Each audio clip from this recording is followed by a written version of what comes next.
लोकरे पद्मश्री कमला पूजारी कटक एससीबी चिकित्साधीन अवस्था मृत्यु होईछि। हृदघात मृत्यु घटिथिबा डाक्तर पक्षरु सूचना दिया जायछि। राष्ट्रीय मर्यादा सह तांकर शेषकृत्य कराजिबो। 16 तारिख संध्यारे कमला पूजारी असुस्थ होई पड़िथिले। परिवार लोक तांको जयपुर जिला मुख्य चिकित्सालय भर्ती करथिले। सेठारे 8 जणिया डाक्तरी टीम तांको स्वास्थ्यावस्था अनुध्यान करुथिले। 18 तारिख में कटक बड़ मेडिकल आईसीयू तांको भर्ती करा जायथिला। एससीबी मेडिसिन विभाग प्रोफेसर डाक्तर जयंत पंडा नेतृत्व में एक 4 जणिया डाक्तरी टीम तांकर चिकित्सा करुथिले।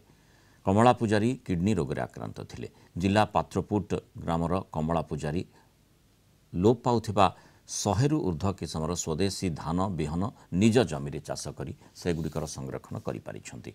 से धान गुड़िक जैविक पद्धति रे चाष करुथिले। एथिपाई से पद्मश्री सम्मान रे सम्मानित होइथिले। 2019 रे तांकु योजना बोर्ड सदस्य करा जायथिला। 2019 जुलाई 2 रे मर्यादाजनक कादम्बिनी सम्मान रे सम्मानित होइथिले। से कमला पूजारी वियोग रे विभिन्न महल रे शोक प्रकाश पाइछि।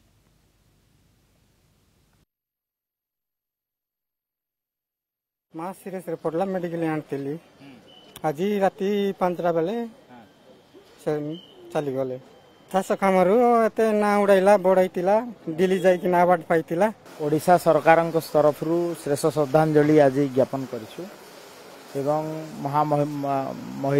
महिला पद्मश्री कमला पूजारी ओडिशार ओडिया अस्मितार जने परिचय थिले। ऑनरेबल प्रेसिडेंट को पाखरु पद्मश्री अवार्ड मध्य पाइथिले। आज सारा ओडिशा तांको पई दुखित तांकर भलिया जने महिला को आमे महियसी महिला को हरैछु।